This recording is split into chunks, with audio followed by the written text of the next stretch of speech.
This week on The Futurists, Marcus Bell. My only aim, Rob, is to help people go from fear to curiosity.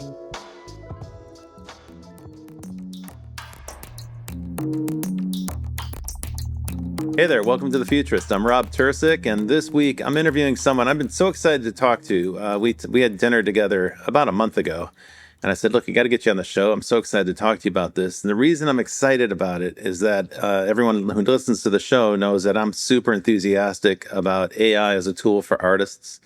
I'm a visual artist. I've also started 2 AI companies. I'm extraordinarily committed to this medium, and I think there's great potential. But in some respects, I'm swimming upstream when I send that message out, because here in Los Angeles, where I live, a great many people in the entertainment community are opposed to AI on principle, on moral grounds, on ethical grounds. And those are legitimate concerns.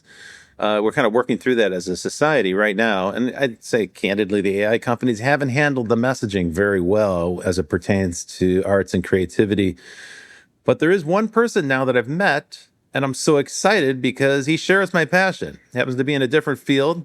But he's as committed as anyone I've met to artificial intelligence as a tool for human artistry and creativity and creative expression. So welcome to the show, Marcus Bell. I'm so happy to have you here. So glad to be here with you, Rob, and us being able to have a conversation about AI and where the future is going. The fact that this show is called The Futurist is very appealing to me, because I think both of us live in the future. Yeah, at least a couple steps ahead, right? We're leaning into the future. And that's important, right? Because there's also a lot of folks who try to cling to the past. I mean, that's clearly obvious right now in the motion picture industry, which I've written a lot about, because they're having a tough time adapting to the 21st century. And it's starting to show. If you cling to the past too much, the future kind of overtakes you, I think. Yeah, I'm deep into personalities, and I've been a student of different personality profiles and so forth. And in fact, I've been working on some tools around that to help support people around communication. I know. I'm going to ask you about that, actually. I'm eager to talk to you about that. But one of the things that I've discovered, there are people that are oriented more to the past. There are more people that are more oriented, and those people kind of fall in places like law or accounting, right? Yeah. That usually is a natural fit, because they can, the contract said that, right? Yeah. Then there are people that are oriented towards the present or the immediate present. And those are the people that are great at sales. They're in the moment, they're feeling. And then there are people that are future oriented. So they're talking about what's happening 10 years from now, 50 years from now, 100 years from now, right? And then oftentimes what we see in whether it's social media or whether there's like pushback in an industry, a lot of times those are coming from those personalities that are clinging to the past, right? And so I like to hold space for all of it, because those that cling to the past oftentimes end up transitioning, right? The late adopters, if you will, after those that are in the future are already on to the next thing, right? They're like, I found Suno, or I found Midjourney, right? That type of thing. Right on. Well, we'll get to the personality stuff in a moment, because I know that's a big thing that you're working on with AI. I'm super curious to hear about it. But before we do that, I think I should probably introduce you properly, because all I did was say hi and welcome you to the show. So for the folks who are listening, our guest this week is Marcus Bell, and he's an entrepreneur. He's a musician. He's a songwriter, actually quite successful and prolific songwriter. We're going to get into that in just a second. And a music producer who's worked with Beyonce, Nicki Minaj, Snoop Dogg, Timbaland, and a number of other artists. He's been very successful in not just the songwriting and music publishing industry, but also in licensing music to television shows on HBO, Netflix, Sony Music, and Amazon, and others. He's also written TV commercials, music for the jingles for TV commercials. And that's important because in terms of the production quality, second per second, commercials still remain the most valuable property, although people don't tend to see it that way. But from a technical standpoint, there's a lot of expertise that goes into that. But that's not all. as an artist, he's enjoyed tremendous success on streaming platforms. More than 1.2 billion streams on streaming platforms. That puts him in the top 1% of all published music professionals. So he's one of the most prolific and I guess most listened to streaming artists around the world. You've been involved in about 15,000 songs, as I understand it, but you also have a publishing business that has a catalog of 80,000 titles available for license via your licensing house. And that's not just your work, that's supporting the work of more than 729 professional musicians, including Grammy winners, like real working musicians. So you're both an entrepreneur, an artist yourself, and a producer who works with other recording artists. Did I get it right? I mean, you do so many things. I probably haven't even covered all of it, but I think that's kind of the general picture. Yeah, that was a great summary. That was Cool. a great summary. But I think what was missing from it is I'm a humanist, Ah, tell me about that. and as a humanist, I deeply care about empathy and compassion for myself and others. As a AI technologist, I'm creating with a humanist worldview as a foundation for everything that I do with technology, and creating things that are in service of humanity and uplifting people, and creating things that will live beyond me and in this physical form. And that's something I deeply care about. Yeah. That's cool. I've noticed on your website, for folks who are listening, if you want to check out Marcus's work, you can find it at marcusbellringer.com. You'll find a huge amount of information and many interesting things like experiments and prototypes. But in the AI section, I noticed that you have personality tools, one for yourself that's like inward directed, and one that's kind of about people that's outward directed. I don't know if you know this, but I happen to be a huge fan of personality quizzes and personality tests. I I built didn't a know that. website that was totally focused on that back in the 2000s. And when I worked for Oprah Winfrey, this is one of my favorite things. It was the idea that people are very deeply curious about what's going inside and makes them tick, and also other people. Often we're mystified by what makes other people tick. So it seems to be a perennial fascination. And you built an AI tool to help people examine that. Tell me a little bit about iknowme.ai or iknowyou.ai. Right. It started with me doing some deep work, personal development work on myself. And I recognized that with AI, there's this opportunity to use AI as a tool for discovery unlike anything else.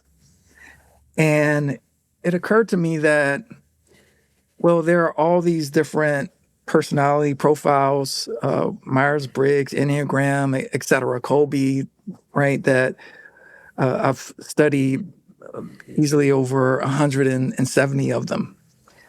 And I realized that, well, each test or profile had some component that Mm-hmm. represented the human being, me, you, et cetera, but it's partial and incomplete. And so I said, well, what if I created an engine that was multidimensional? Hmm. And so that was part of my work a couple of years ago, was to start creating that. And the I Know Me.ai app is an expression of a bigger personality profiling engine. Tell me what it does. How does it work? Like, what would I get if I were to use it? Yeah, so basically you answer, I believe it's 30 for that one. It's maybe 33 or 38 questions. Mm-hmm. And from those questions, it's amazing how questions can give a world about someone. Mm-hmm.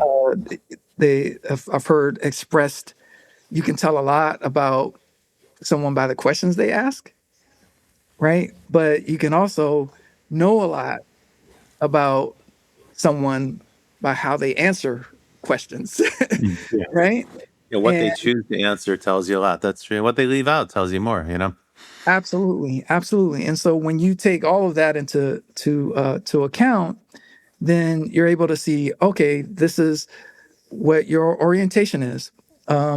So just to step back for a second, I was deep into studying time. It's been decades. I've been doing a lot of like reading about time psychology, time philosophy, time geography, and I met a time philosopher many years back who pointed me in some directions to studying time orientation, right? Hmm. And that's something that is not uh, well represented, for example, in personality uh, profiling. Yeah, not at all. As I think of it, I'm thinking right now. I'm going through Briggs Meyer and the Big Five and the disc profile. They're all very presentist. They're not very past, present, and future. Certainly not future oriented at all. That's Yeah, an interesting observation. So when you say time orientation, what tell me what you mean by that? Like, what would my time orientation be or your time orientation? yeah. I would assert that your time orientation is connected to the name of the podcast, right? You're Yeah, very right. future That's a giveaway. Easy guess. right? Um, but if you had a different title for this podcast, like the historical evolution of technology or something like that, that might indicate that Yeah. you are more past oriented, right? So there's also the transcendental past, and then there's a transcendental future, right? So it's not just past, present, future, right? Yeah. There's that. And Yeah. when you start getting into transcendental future, then that's where you're looking at other domains. Is there afterlife, et cetera, right? Oh, wow. Okay. And Yeah. and Well, that's very so multidimensional. yeah, and so some of the tools that I've built around personality look at things like that, and that's just like one sliver of the missings that I've seen, and so I know me captures a bit of that, and then there's a new company that I've just created with a founder named Mark Rampolla.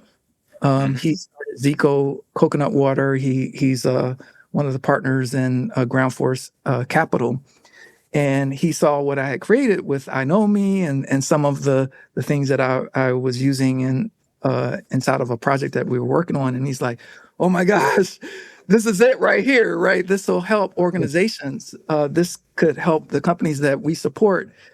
And so that company is called SuperQ, and it's basically the I Know Me AI, but set for teams and businesses and enterprises around that to help people basically collaborate more powerfully, be able to understand each other better, Hmm. and that again points back to my foundational interest in empathy and compassion, because it Hmm. helps if you know someone's profile, right, to be Yep. more empathetic. Okay, when they're saying, "Well, wait a minute, I need to think about that," right? That's not a reflection of something that you said. That's their orientation, is that they actually do need to process it or think about it, right? That's right. And you That's may be right. someone that processes Yeah. things by talking about it. They Right. may process it by thinking about it, and these types Oh, of things. some people learn by writing. Some people learn by reading. Some people learn by asking questions. Some people have to experience it firsthand. Some people can just read about it. It's true. A big revelation for me as a manager in business came when I worked at Packet Video. We had people all over the world. Probably had several hundred employees around the world, and our Mm, chairman was a salesperson. He had run global sales at Motorola, and he insisted that we all take a disc profile. And I was unfamiliar with disc profiles, but I like profile tests. So I was like, cool, let's do it. So we did it with my whole team. And this is fascinating for me because I'd never done it with a group before. And what you learn, you get such a clear snapshot of other people, even if you don't necessarily buy the methodology. It doesn't matter because you're answering the same question. So you kind of know what they're dealing with as they're doing the profile. And then at the end of it, you see very clearly like what's important to them, what they notice, what they don't see, their blind spots, all come very clear. And so if there's people in the organization that you've struggled to connect with, or people you've been working with alongside, but you never really understood what their motivation is, or they seem like a mystery, that happens in companies. This can be an incredibly useful way, not just to help you navigate and build better relationships, but to help the whole team kind of figure out how to cohere and be more productive together. I would imagine in the creative arts, as a producer, this kind of skill is absolutely essential. Yes. And as a starting point, do you consider yourself more of a songwriter, or do you consider yourself more of a producer, or is it a mix? Is it kind of both? Yeah, I started as a musician. Hmm. When I was 2 years old, I learned how to play the piano at 2. When I was 6, I started making money in entertainment. And so I was a child prodigy, music prodigy. And I started with piano, and then I was singing and acting and dancing, and then picking up other instruments like saxophone. And it ultimately, I ended up learning about 12 different instruments. And I look at myself more because I have developed skills and abilities in everything from, taking something from nothing to the radio, uh, whether it's creatively, whether it's, producing or songwriting or singing on a song or marketing it, right? So the full kit and caboodle. What I would say is I'm, yes, a songwriter, yes, a producer, yes, a musician, yes, an artist, but I really experience myself as music. Hmm. You mean yourself? That's how you conceive yourself, as music. As music. Oh, okay. So you're the embodiment of music. Well, that's very clear. That's a very all-encompassing and kind of universal notion of yourself. Yeah, well, and I say that because the creation of music and musical ideas occur to me like breathing. So the reason why I've created uh, over 5,000 songs in my without AI, right? Yeah. Just human songs, is that there was a period of time I was doing 10 songs a day, Wow. right? And for several years. And when I started getting into AI tools, I've actually created 80,000 songs with the use of AI Wow.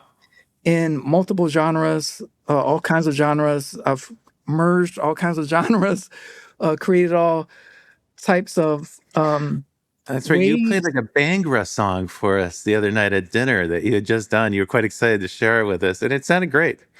Yeah, and the beautiful thing about AI and like that song that I played at dinner, it's like, okay, I've done work with Punjabi artists in India, and I've done Bhangra music with live tabla players and dole players and all of that, right? So I my music vocabulary in that genre, I understand that music and Hmm. have created. I've actually had a hit in India, and it was a Bhangra song. The fact that I was able to create something similar that has the same characteristics and energy.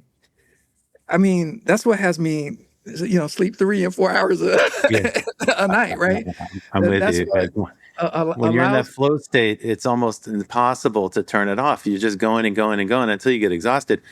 And that AI can actually tap into. I'm so happy you brought this up because, candidly, there's a lot of people who are resistant. Like I said in the beginning, they're, I think, somewhat afraid. They also don't know how to get started. And then there's this weird thing artists tend to have. I have it, which is a fear that, like, if I try to mess with the formula, I'll lose it and I'll never be able to regain it. I don't know where that comes from, but it's quite common, whether it's live performance or music or writing. Mm, Anyway, the funny thing about AI is like you just jump in and within minutes you're like, oh wow, I get this. I think artists understand intuitively how to steer it.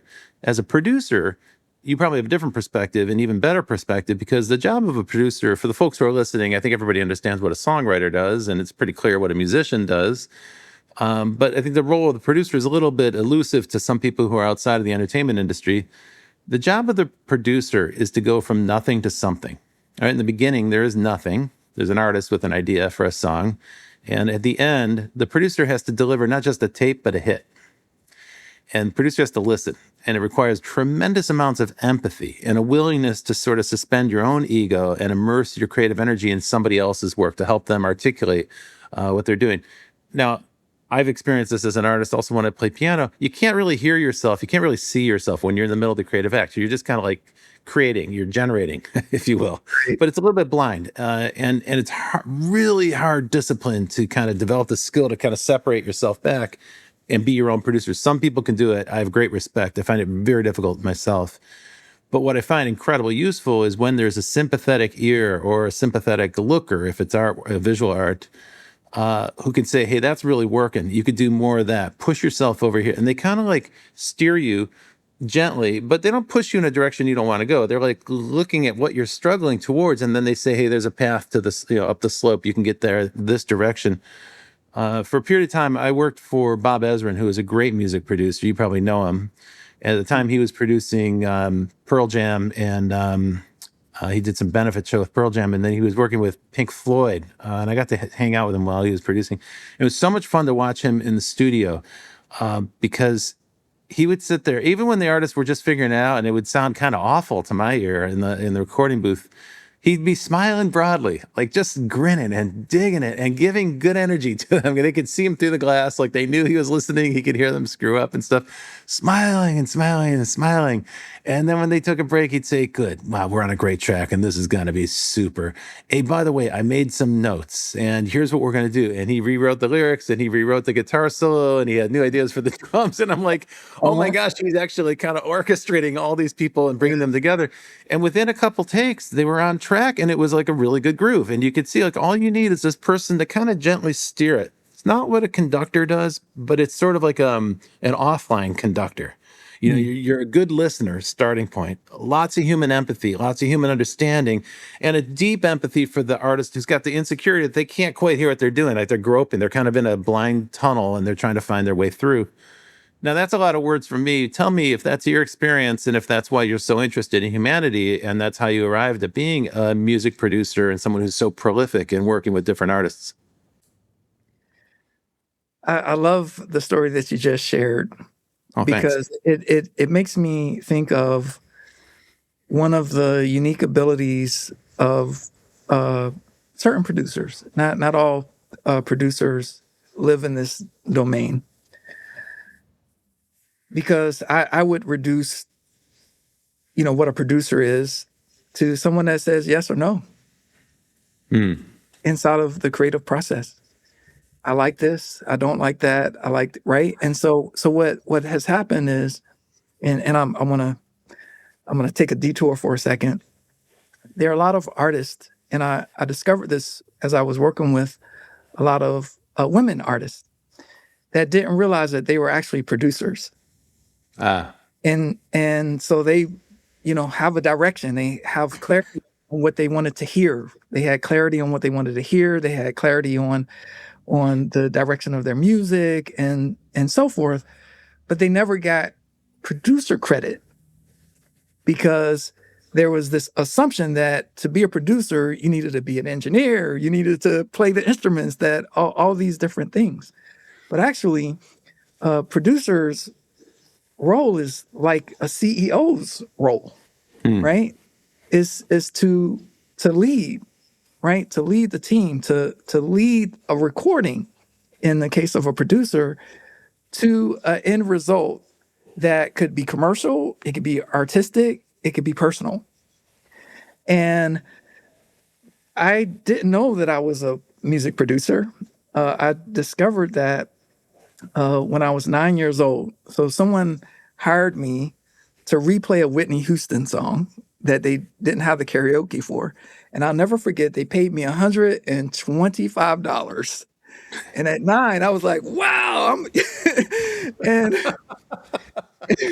and so I just, I had the abilities. I replayed the whole track with my sequencer and all of that. And my mother, who was just very tuned into me, I think partially because she was a child prodigy tennis player. So she played in the U.S. Open back in the 60s and toured the country with Arthur Ashe and so forth. So she recognized, okay, my son is a music prodigy. And she would reach out to people that she would read about see you on television and say, "Hey, will you mentor my son?" Wow. And one of the people that she reached out to was a music producer that produced Marvin Gaye and Marvin Gaye's Sexual Healing album. And that was my first time meeting a music producer. And so I remember going to his house and I'm sitting there and I'm playing my music and he gave me my first producer lesson. And that lesson was when he hit the it was a cassette tape. He hit the cassette tape button in the middle of the song and said, "Son, don't you listen to the radio?" Right? You have this going on and that going on in the song, and didn't you hear that little glitch in the recording? Don't ever let anything go like that. Hmm. And So he taught you to get ears. He taught you how to listen, how to really closely listen. he taught me not just how to listen, but how to trust my instinct. Because I remember in the mixing session, I back then, you know, my resources were my teachers, and so I used to hire my teachers to be my backup band, to be my mix engineers. Like these are all teachers that I would pay to do this. And I remember being in that mixing session with the teacher, and I heard the glitch. It was some MIDI glitch, and I said, "There's something wrong there, right?" Mm-hmm. But I didn't have the language to be able to properly communicate it in a way, and he's just like, "Oh, that'll right." He let it go, Yeah. and I didn't recognize that. Wow, okay, my instinct was right, and Yeah. so I didn't justify it when you know the producer said, "Hey, why'd you let that?" He reaffirmed what your Right? instinct was. It's like, Yeah. okay, yeah, I can actually trust my instinct, and I can trust my ears, and trust my ability to see what other people can't see and hear Yeah. what other people can't hear. And so when I started working with recording artists, I leaned into that ability. And so I would start working with a developing artist, and I would see 3 years out. This is the futurist part, right? I would see where they could end up. I could Mm-hmm. see someone with the raw talent and say, well, if they had this song, if they were in this genre, if they sang in this way, this could resonate with audiences because I see them, right? Mm-hmm. Mm-hmm. And so I recognize that part of my job as a music futurist was to hone and tune my ability to create something that would come out in the marketplace 3 years later, Mm-hmm. 5 years later, right? 7 years later. And now there's a song that I did 10 years ago that's being released right this year. That's really gratifying. That's really gratifying. It's so interesting you say that. But this conversation is good. It's like a recursive conversation. So what I just heard you say is such an important point. I think for folks who are doing any kind of creative pursuit or entrepreneurship, which is that sometimes you get a little bit uncertain about how to proceed. And mastery and becoming an artist is about deciding, I have enough, I know enough, I can do this. This is the right mark. This is the right sound to make at this point. I know exactly what I'm trying to express. This is it. And when people try to influence you or shape you or direct you, you can put your foot down and say, no, actually, I know what this is. And this is what I'm making. And it can be a constructive dialogue, right? Even if you don't necessarily agree or land on the same exact page with your producer as an artist, sometimes you want that pushback because it helps you articulate exactly why you feel so strongly about something. But I think the challenge that a lot of young people have is that they're dominated. You know, they're raised a certain way, they're raised in a certain household, they're raised in a certain kind of school, and they don't really get the encouragement to speak up, to find themselves, maybe defy convention, or find their original voice. That is a hard thing for people to discover at a young age. You're fortunate you had a mentor who enabled you to do that, a producer who turned you on and who flipped that switch for you. And mentorship is something that's important to you. I know that matters to you. It's on your website. I mean, in some respect, the personality tools we described are a form of automated mentorship or self-mentorship. Is that how you envision producing? Is that how you envision collaboration with artists? Is it a form of mentorship? I see it as a reciprocal relationship. So with every artist that I've worked with, I learn from them just as much as there's me pouring into them. And this is what kind of got me into creating courses and now AI tools to support artists. I would be in a session with a recording artist, and because I work so quickly, because I've been doing this for so long, I have like systems, and part of my goal when I'm producing an artist is to get them in the flow state. Because what happens is when they're in the flow state, they're able to do things that their conscious mind would not normally be able to do. They'd be able to hit notes that they normally would not be able to hit. And so I'll never forget the recordings where an artist hit a note that they normally wouldn't be able to because they were in that state, because they were giving themselves to the music and allowing themselves to get the, oh, I'm not good enough out of the way, or the, oh, I don't want to crack, or I don't want to look bad, or all those things that keep the flow from happening, right, out of the way. And then they would have to train in order to be able to hit that note again for live performance, right? And so, so part of my role, and this is as someone that supports entrepreneurs or supports artists or supports CEOs or supports, people that have a mission, whether it's they have nonprofits or whatever, is it occurs to me as producing, right? There's like, I'm able to see, okay, this is what you're doing in your business, this is how you're marketing and so forth. But I see this thing over here that's missing. This is what's missing in the marketplace, that what your gifts are, what you created actually could fulfill. And you've gone from $1 million idea to $1 billion idea just by hitting that lever.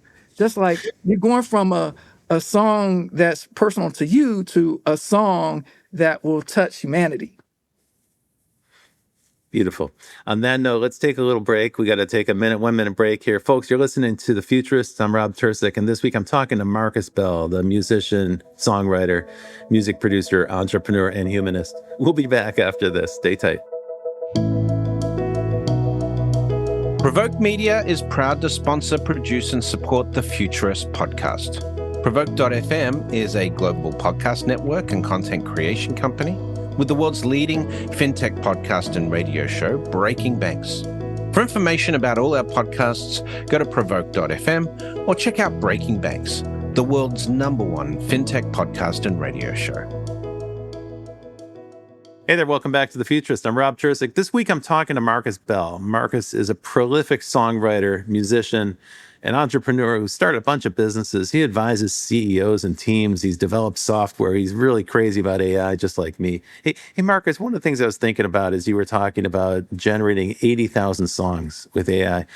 Every time I post something on LinkedIn about AI video, which I'm passionate about, some person or other will pop up and say, oh, you're promoting spam, you're creating AI slop, you're building a slop cannon. And I have to imagine that you get the same kind of feedback from some people who hear that you've created 80,000 songs with AI. What do you say when people tell you you're generating slop? This is the worst that it'll be. This is the worst that it will be. So starting there. And I remember when Suno, which is an AI music generation platform, was on Discord, and you could only do like 15 seconds or 30-second clips. The day that was released, I was giving a presentation, actually, and I generated a very grainy 15-second or 30-second clip on that Discord, and I put it in that presentation. And what I said when I played it, and you could hear, it was like some singing, and you could hear the music and everything. And I said in that presentation, this is the worst that it's going to be. And within the next couple of years, you will not be able to distinguish a song that I made from an AI song. I think that's true. And now we are in a place where there is maybe 60% more music being uploaded. And I forget the exact figure, but a lot of it is AI music. And every week someone is sending me a link to some song that they love, and they're not knowing that it's AI. But because I've been so deep into AI, I could tell what platform it came from. Oh, that was a Udio song, or that was a Suno song, or that was a Sonato, or that was like because I'm a producer. I can hear. And these AI systems do have a signature tell that you can Exactly. kind of identify. I can tell when something's written in Claude. It's like, come on, they left fingerprints all over it. Exactly. So they're fingerprints, and then there are creators that are really good at humanizing the AI music. So one of the things that happened that got me deep into the AI music creation was I was doing 100 songs. I was doing a 100-day challenge, and it was like 100 songs in 100 days. Midstream, I lost my voice. My kid came home sick, and I was in the middle of I think it was maybe song 80 or something, like whatever. And I didn't want to just cop out and say, all right, let me just, do a saxophone song or piano. I said, there must be a way that I can train my singing voice so that I can keep going. And at that time, the tools weren't readily available as it is now. But I was able to train my speaking voice because I had some affirmations I had done on a recording. And so I had like 30 minutes of me speaking. Oh, okay. And So you I had used that recordings of data your set. voice. Yeah, so I used that data set, trained the model, and then I did some affirmation songs. So I used that voice and created some affirmations and put music under it. And so then I was on the mission of, okay, there's got to be a way I can clone my singing voice. And then someone at a dinner said, hey, did you know they took Kanye West's voice and they took this person's voice and all that? It's like, who did that? Right? Where can I get a hold of that technology? And they connected me with the person that had created that technology, and he was getting lawsuits, like that. And so I trained my singing voice. And I remember when I first got the model that was my voice, by accident, I had grabbed some acapellas of a woman singer that I was working with that was singing in Spanish. And I'll never forget, I was on a call with a friend of mine, and I'm like, oh, look, my voice model just came. And I just grabbed some acapellas and put it in the voice model. And here I am singing in Spanish. And we were like, whoa! Now, this was like a few years ago, right? And I realized, oh my gosh, this is the opportunity. This is what people that are pushing back against AI music, they're missing this. They're missing the ability that AI is now creating for us to be able to reach different audiences in different languages, for us to be able to use the tools, take our voices, if we're having vocal problems, if right, like to be able to keep going. Yeah. And since then, what I saw was, wait a minute, there has to be a way that I can train a model on all of the music that I've created. I've created 5,000 songs, right? So I was looking into building something to train on my music. And then Suno came up with a way that you could do that. Mm-hmm. In fact, that's what they shifted to, right? Because they got in trouble for copyright infringement. So now they're going for, let's support artists who have a big library of their own and give them like a customized model. Absolutely. Smart. Okay, but let me put it in another context. So like, Sure. Gosh, for a couple of years, I was talking to people in the Actors Guild, and they were fiercely resistant to AI. Just 2 weeks ago, they finally ratified an agreement that does allow, under certain conditions, the introduction of synthetic actors, right? But that's a milestone. It's a major milestone because prior to that, the Screen Actors Guild was dead set against synthetic actors being AI generated actors. And they were against it. And as I would speak to actors, they'd say, "You're talking about stealing my essence. You're talking about stealing my soul. This is what I do. This is my craft. This is my art. You have your instruments and painting and brushes. This is my art. My essence is my art. I'm not gonna record it. I'm not gonna let a machine steal it from me." Right. So it was a really like existential challenge that they experienced. And my response was always, okay, so you speak a certain language in a really compelling and powerful way, and you're able to simulate emotions across the range in an exquisite way, just like a virtuoso violinist can, express a lot of different range of sounds. However, you're limited in time. And in a few years, you're not going to look so great, right? Right now, you look fantastic. You're at the peak of your game, but in 20 years, that might not be the case. And what you can do is take a snapshot of you at the peak of your skills right now and create an extension of you that you own and control and can work for you forever, if you wish. And you can have total control around it. Like no one's stealing anything here. This is about creating a version of you that works. And it's still conceptually, a lot of folks couldn't get past that. And I think that's still the case within the Guild. A lot of Guild actors are still opposed to the notion. But what I would say is the unlock, the great revelation for me is exactly what you just described. It's real-time translation into other languages. I think Americans are, in a way, blinded because we get everything first. We have the biggest media market in the world. We see all the new hit stuff. So even if something's breaking in another country or in another language, it's going to come here pretty fast. For instance, I'm thinking of South Korean TV shows and movies. They come here pretty fast. And they're designed with this market in mind because it's a big, big market. So we're privileged in the sense that we don't have to stretch our ears to understand music from other cultures. The only people who do that really in the United States are people who are interested in world music, or sometimes people from another country or another culture, like Spanish-speaking people will listen to different kinds of music sometimes, but even that's pretty small.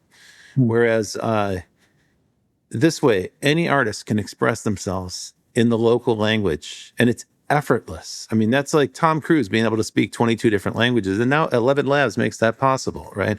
Yes. Soon enough, you'll be able to look like that. You'll be able to change your appearance so that you look like you're from another culture as well. And I know we'll run into problems there too. People are going to say, well, that's cultural appropriation. It's not appropriate. It's unfair, et cetera, et cetera. We're going to have like all these cultural issues we're going to have to work out. Yes. But from the standpoint of an individual artist who wants to connect with people, I think that's what you and I both have in mind. And here, the desire to connect with more people is unquenchable, right? It drives you, it compels you. And I think on some level, that's what's compelling you to stretch yourself to create so many different songs in so many different styles. You want to understand what makes it click with all those people around the world. And how can you click even more with them? There is so much in what you just said. So I'm also a member of SAG-AFTRA. And okay, so you know exactly what I'm talking about. I know exactly what when they were on the picket line and all I completely get it. One of the things that I sought out to do was to and this has been on my mind. I've been involved in AI for about 15 years now, over 15 years, and I had always imagined that one day I'd be able to create a clone of myself. Right?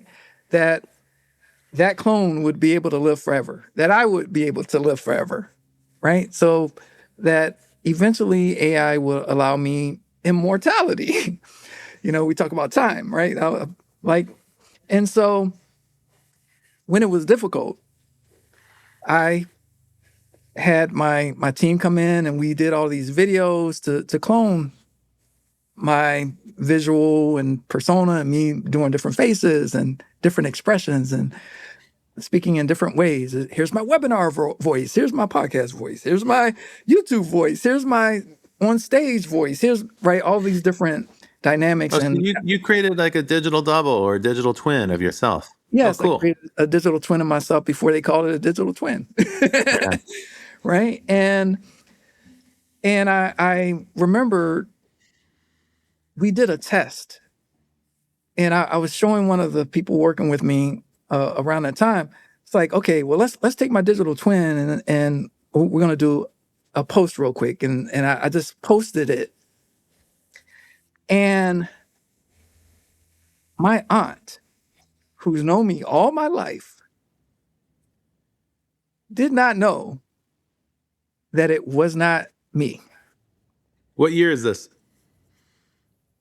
This was about 2.5 years ago. Oh, okay. So pretty early on, because now it would be, that's accessible to anybody who's committed to doing it, right? Like I said, it was difficult then. and it took a lot of effort for us to do that. And I recognized then, I was like, okay, this is going to be easy for everyone to do at some point. And Okay, but Marcus, you're talking about copying, right? Essentially, you're talking about making a clone of yourself, right? And copying, and those are fighting words in the music industry, right? If you're talking about digital copies of stuff, people are like, hands off, keep your hands off.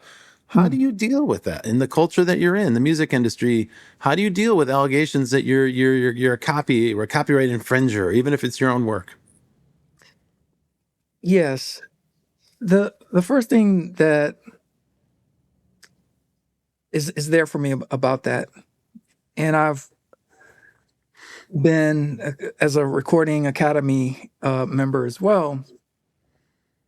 I've spoken at different events that they've had about AI and new technology over the years now. And my only aim, Rob, is to help people go from fear to curiosity. From fear to curiosity. What if you could make a clone of yourself? What if I have an 11-year-old daughter, for example, and one of the things that kind of inspired me was, this ability that if I were to go today, there's a possibility for her to still interact with me. So I've trained models on every podcast I've been on, every newspaper article that I've done, every television interview, every book that I've written, every social media post. I've trained a model in my journal entries, everything that, as I've been testing it over the years, it actually sounds like me. It is a great copy, a great representation of me. And so if I were to leave this podcast and there's no more Marcus Bell in the physical form, well, my daughter can speak to the Marcus Bell digital twin. And if that technology were available, the technology that's available now were available when my mother was alive, oh my goodness, I would love to have a conversation with her about this thing that's going on in my life, that thing going on in my life. So I recognize that that's the opportunity that we have. Right. Right? Not just for the actors, not just for musicians, but for everybody to be able to create some representation of themselves that has its values, that has the worldview, that has the personality, that has the sayings, the meanings, and so forth. And I know this kind of gets into a lane that may inspire fear for some people and inspiration for others. But when we are in a world where something like that is possible, imagine all the good that can happen from that. We had an interview with Bay Rate on the show recently. He is fond of this exact same concept. So he's a prolific artist. He's an animator, an illustrator, a comic book artist, and a filmmaker and a game designer. And he said, when you're working with AI, you're communing with the ancients. It's all there. He said, all the wisdom of the past is inside the AI. Yeah, for better or for worse, that's what those things are, right? They've scanned in every possible thing. They've trained on every possible output from humanity that's available. And as a result, you have an opportunity to commune with the ancients. You can actually have a conversation with the past. And he pointed out that you can actually tell the AI, set this back to 1900. Imagine it's 1900 and tell me what the perspective on what I'm saying would have been then. Okay, now let's go back to 1700 and tell me. And you can start to see how human philosophy and our understanding of society has evolved over a couple hundred years. But you can experience it firsthand by communicating with this thing. Now, a lot of people don't use it that way. It's a very creative use of these tools. And what I keep finding in my interest in exploring how AI is used by different people is that artists are the ones who push the boundaries. And I think that's what artists always do, right? That's what Marshall McLuhan said. The role of the artist is to push the limits, to test the boundaries, to kind of find the limits of the world that we've defined and then push past them, and explore that in other ways. All right, but I want to ask you one more question here. So the music industry. One second. Oh, yeah. I want to go ahead. I'm comment sorry. on what you just said, because Sure. what you said is a very important underappreciated opportunity. So that there's going back into the past and say, in the 1900s, right? What would that look like, right? But one of the things that I did was go into the future and say, okay, it's 2134. What does that look like? Right on. Right? Right on. And I challenge your audience to do that. Yeah. To start engaging with what a future looks like. Yeah. And so there's that.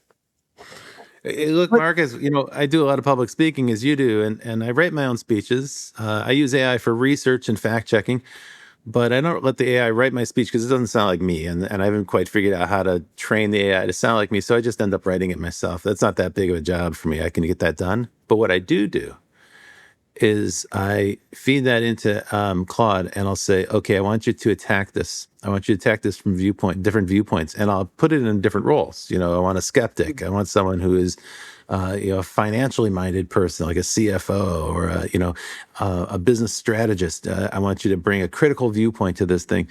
Now, that's not very flattering, the result that you get back, because it rips your thing apart. But what it does do ultimately make it stronger, right? So you now know ways to kind of address that and preempt it. And I think at least in public speaking and writing, it's really important to anticipate the arguments against and incorporate those into it just makes your material much better. It's more bulletproof. So these are all different ways. These are kind of like artistic approaches to using these tools. And I think they're good because they enrich the creative work. Where I wanted to go a minute ago, if it's okay. Oh, go ahead. I'm sorry. Go ahead. I'm not letting you respond. I just have two things. That one is using AI to look at the future, but it's also looking at your future. But the other thing that I want to bring forth is you talk about other philosophers, right? Mm-hmm. But there's also the opportunity to identify what our own personal philosophies are as well. And that's one of the things that I spent some time working on. I took a document and I put it in, and it was from a speech that I had given as well. And I asked the AI engine, what is the philosophy behind this that you see? Right? This is like one of my signature talks, right? And it really expressed well my worldview. And it said, yeah, this is not a talk. This is a philosophy. Would you like for me to expand and show you how it's connected to ethics and, epistemology and ontology? So and it grounds your philosophy in a bigger context. Yes. And so I have this philosophy and a lot of different expressions of that philosophy. And that was extremely helpful when I was looking at the courses where I'm supporting entrepreneurs and recognizing, oh, wait a minute, this is coming out of a philosophy. Let me start sharing that philosophy with these entrepreneurs. And when I started doing that, because now I'm conscious of it, they started getting even better results. They start realizing that there were possibilities outside of what they were thinking about, and understanding that, oh, this is actually sourced from Marcus's philosophy. And And if they decide to use it or not use it, I mean, it's up to them, right? but it's something that that is meaningful that anyone can do, right? When you're giving enough information into a model and you're asking the right questions of the model on what your human output is. There are all these different dimensions that are possible. Okay, that's the last thing I wanted to say. Wonderful. Well, what a great pleasure to have you on the show. Thanks, Marcus, for joining us on The Futurists. Now, there's folks who are going to be interested in all the things you mentioned. So can you tell me briefly, where can we find you on the web, and where can we find all the different inventions that you shared with us? Yeah, I say the best way to reach me is marcusbellringer.com. Okay. Yeah, you can access music. You can send me messages there, whether you're interested in AI, whether you're interested in learning how to use AI tools, whether you're interested in music, whether you're interested in some of the AI projects like iKnowMe or SuperCube, et cetera. It's all there. Everything is there. I found I spent a couple hours browsing your site. So it's a very, very rich website. You can get lost in it if you want to. So I encourage people to go do that. And your music is available on Spotify and other streaming platforms. Yes. Cool. Well, thank you very much for joining us this week. It's great fun to see you, and I hope we do it again. We will. Keep me posted. At some point, I want to get you together with Imogen Heap. She was on the show a long time ago, and like you, she created a digital clone of herself. And I asked her if she thought that was like a scary or weird thing to do, and she said, I can't wait to hear it sing to me. I can't wait to hear what she has to say. That was her take on creating a digital clone. Great. Yeah. Folks, you've been listening.